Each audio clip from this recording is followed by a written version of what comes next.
Hi, my name is Mpea Ketlamini, and this is the latest episode of my podcast, Freedom is in Nkululeko. And today I just thought I would talk about some of the work that the FMF has done, some of the things we are working on. But before I do that, I just remembered something else that today yesterday when I did my live stream yesterday, I forgot something important, which was the fact that the government has now decided to criminalize the non-wearing of face masks. Now, this is very concerning because it shows that they've decided that obviously persuasion doesn't work, and it's blanket regulations like this always run into problems because real people have problems. They need things that they face many obstacles in their ways. For example, sickness. Some people can't breathe properly with the mask on. I know of a few people who actually have breathing problems with the mask. So I don't think it's well thought out at all. Now, so this week we thought we would start out by just reading or just talking about some of the articles that the FMF works on. So the first article is going to be Mr. Christo Hatting, and this article is available in City Press. The link is in the description. So basically, what had happened was on the 30th of June, Dr. Thomas Sowell, one of the greatest living economists, it was his birthday, so he was born on June 30th. And so basically, Chris wrote this article arguing that we should, given that South Africa is currently facing the problems it's facing, the contraction in GDP for three straight quarters, for example, from quarter one 2020. So basically makes the point that all of these numbers, it looks like South Africa is sliding deeper and deeper into economic turmoil essentially, and because already like we have an unemployment rate of over 30%. It's 70% among the youth 15 to 24 year olds. So just by the way, and so basically, one of the things that he argues here, Chris, is that on unemployment, Sowell wrote in his book Basic Economics, a common sense guide to the economy. In country after country around the world, those whose employment prospects are reduced most by minimum wage laws are those who are younger, less experienced, or less skilled. So basically, this just shows that government policies basically that are pitched as helping these people rise up, helping people lift themselves up from the bottom and achieve more. They end up actually harming the same people. In this case, young people, the less experienced, and so on. The people who are more likely to vote for these policies, as it turns out. And also just the rejection by Dr. Sowell of the paternalistic attitude that many governments develop or adopt towards their citizenry. And this is very relevant in South Africa because we have had successive governments which are paternalistic. They treat South Africans as children, as if we can't make our own decisions, whether it was the apartheid government or this government now, as they have shown us with this lockdown. Oh, by the way, I hope now some of the issues with the eco have been resolved because yeah, no, I tend to agree with you, anti-Marxist. The mask is unlikely to do much. I from what I like, it does. It does. To be fair, there is some evidence that it does prevent infections from you to someone else, but I, I doubt that it's as effective as people say it is. Just given that, I mean, if masks are as effective, they can only do so much. You still need to have people to do the right sort of behaviors to stay apart from each other. I mean, it doesn't help to have a mask on and still be maintaining physical contact and so on. So yeah, no, a mask has limited effectiveness. I agree with you there, anti-Marxist. By the way, great name. Yeah, you have the best name here. I agree with your name. So yeah, this is Chris's article, and basically just pointing out some of the negative consequences of the government philosophy, on how they think, or the philosophy that influences everything that they think, whether it's the economy, whether it's the kind of policies they adopt, whether they even the response to COVID-19, like it's those kinds of policies. It's no coincidence that countries like Sweden we uh, would choose certain policies, and we would choose different sets of policies. And so this is yeah. And so now we move on to Mr. Gerd Zitzman. So basically, the title of his article, it's also it's available on Bbrief, and it's also available in the description below. So the title of his article is basically Mboweni's national budget shows folly of a command economy. So Mr. Gerd Zitzman starts out by just pointing out that government intends to borrow something like 121 billion rands from international finance institutions. This would be institutions like the IMF, the World Bank, and so forth, or even the new Development Bank, or the BRICS Bank. And so he points out that by the end of this year, the government the debt level of the government will rise to 81.8% of GDP, up from an estimate of 65.6% of GDP in February. So within the space of a few months, we have gone from 65.6% estimated end of the year by debt to GDP to 81.8%. That is incredible, and that just happens to be a per capita debt of about 183,000 rands for every man, woman, and child in South Africa. So that's up 18% up from the 155,000 rands it was in February. So basically, he points out here that in February, the estimated per capita debt that would be borne by every man, woman, and child in South Africa was estimated to be 155,000 rands. Now, with the estimated GDP to per capita estimated to go to 81.8% instead of the original 65.6%.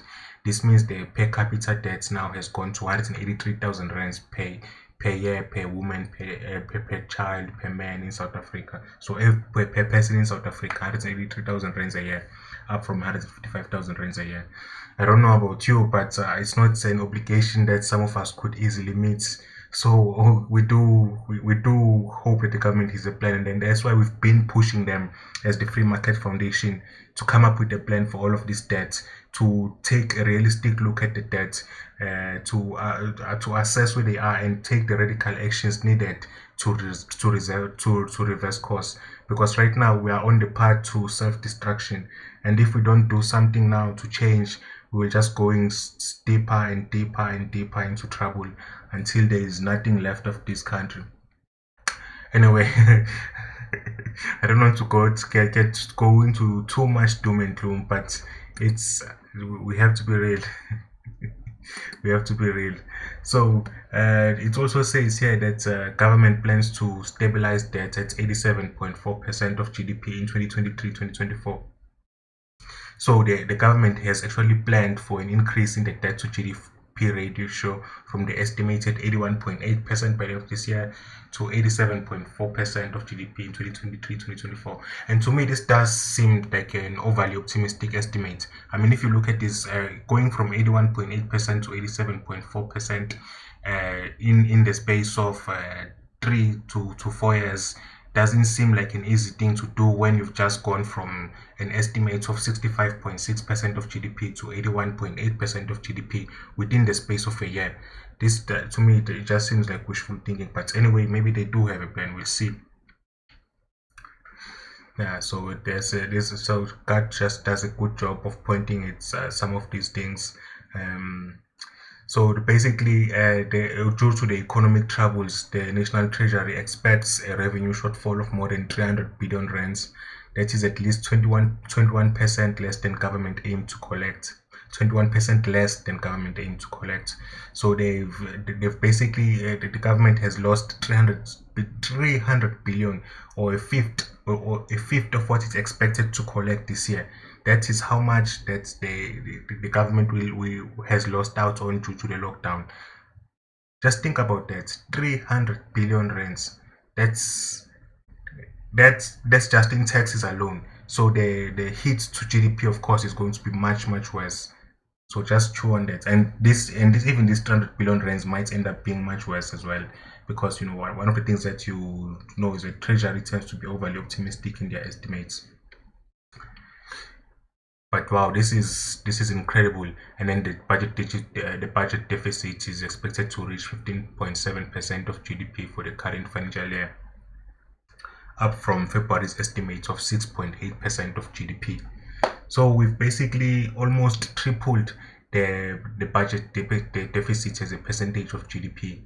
This is this is just, I mean, this is incredible, because you need to understand what it means, because in an environment where GDP, which is your productive capacity, is shrinking, for your debt to GDP, for your debt to be going up, and when your economy is shrinking, this is absolutely the worst combination of factors, and it's very hard for any country to deal with that. And the South African government has done itself no favors through some of their past and present policies. So the Treasury expects growth to contract by 7.2% this year, the largest contraction in nearly 90 years. Think about that. Just pause on that for a moment. I mean, South Africa as a country, it was born in 1910, so it's about 110 years old. So if we now have uh, the biggest decline in GDP in 90 of those 110 years, the biggest in 90 of those 110 years, think about that. How shameful, how ashamed this government must be. I mean, I'm sorry to use such harsh language, but there's no other word for it.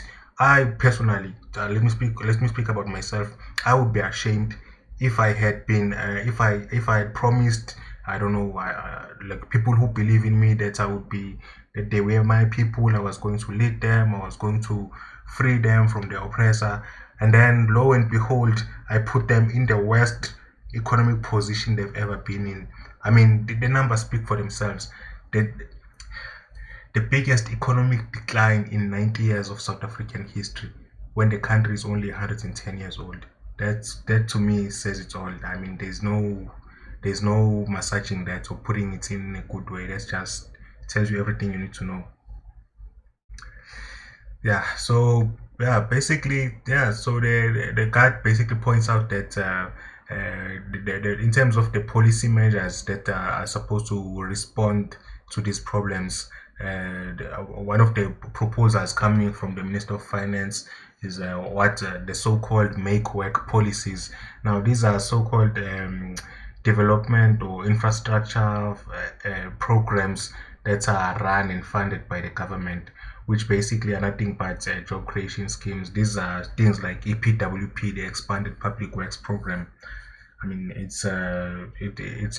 doesn't add any real value. It ends up harming the people involved more than it helps them, and it's just generally a bad idea. But it's one of those things that people feel good about, and the harms are unseen, as Bastet would say. So everyone accepts it. And then when it comes to SOEs, the government is not serious about reform. There are two areas basically that are two big areas of concern for the budget. The first, absolutely by far, is the wage bill. South Africa needs to deal with the wage bill. It doesn't make any sense to have more than 60% of the salary revenue collected in the country being spent on teachers. This, I mean, does again, why do people just accept these things? This doesn't make any sense. How can you, all the money that you raise in a country, take 60% of that? No, not teachers, sorry, government employees, sorry about that. But the point still stands.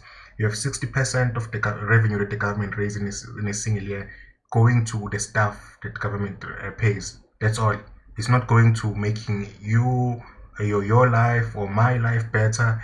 It's not going to providing more protection for my family, even though we have to deal with crime daily. It's not going towards providing education for your children, even though yeah, you supposedly get taxed a lot for that.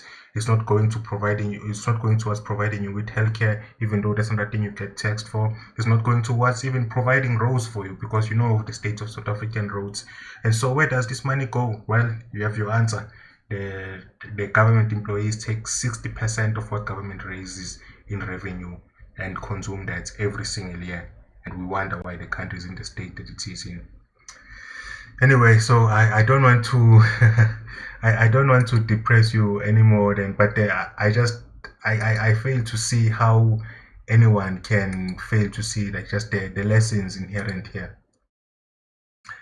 Um, anyway, then we move on to Martin van Staden's article, and basically Martin's he wrote about Venezuela, and I like how he starts. He starts with the CIA declassifying a document recording some of the jokes that used to be told in the Soviet Union.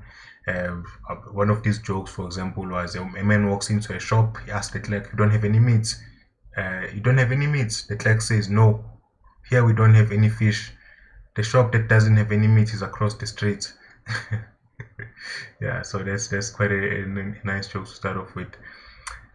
So yeah, basically Martin points out that the joke it points to an insight that ordinary citizens of the Soviet Union could have, that Western intellectuals who praised the Soviet Union couldn't have. Which is that when there is a great deal of central planning, shortages of goods and services develop and are inevitable, in fact. And so in a free market, prices are formed from a confluence of market signals.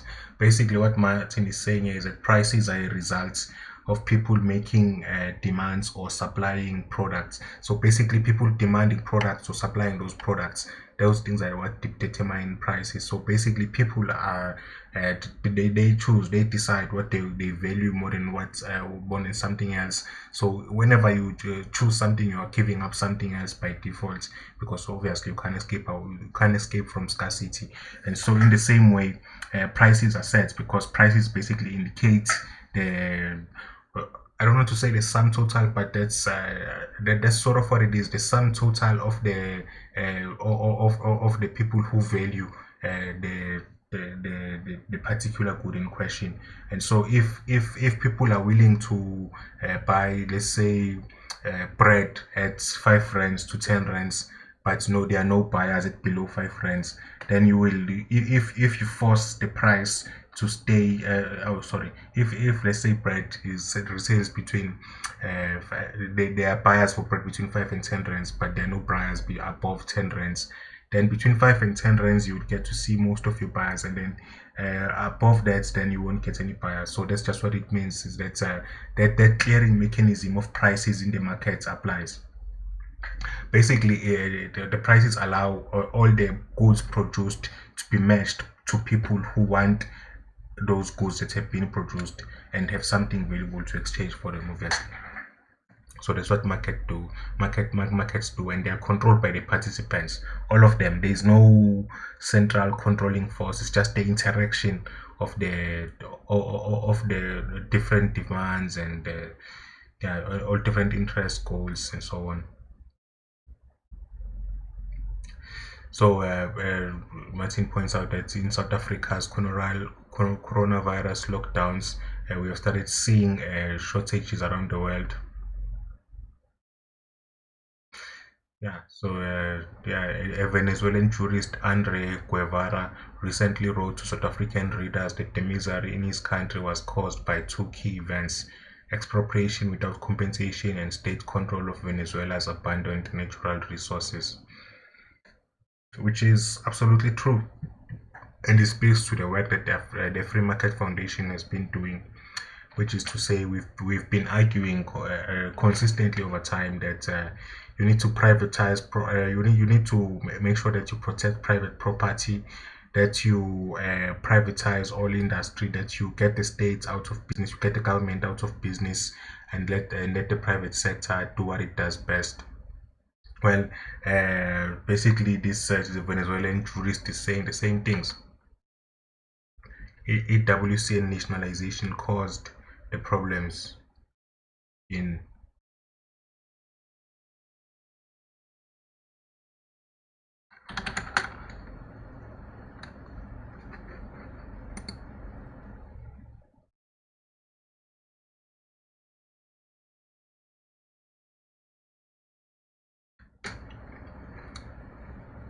See. So, yeah. So yeah, basically those things they caused the problems in Venezuela in Venezuela, and we hope that sanity will finally prevail. Yeah, and I think that's where I'll leave it. Basically, the message of today is that it's from Thomas Sowell, where we started with Chris Hutting, is that you need to let individuals be free to make decisions for themselves. You can't treat individuals as children. You can't treat adults as children. You can't adopt a paternalistic attitude of protecting people's welfare against their own will. You have to be let people let freedom reign essentially. And then we're moving on to Gad Zitzman. He basically points out some of the numbers inherent in the supplementary budget and how just how much of problem South Africa is in, all thanks to the command control economy model we have chosen, which has been a trouble in South Africa at least for the past 12 years or even longer. And then Martin van Staden as well points out that the harm that expropriation without compensation has caused in Zimbabwe, and as well as the failure to respect some of the market forces or the laws of economics.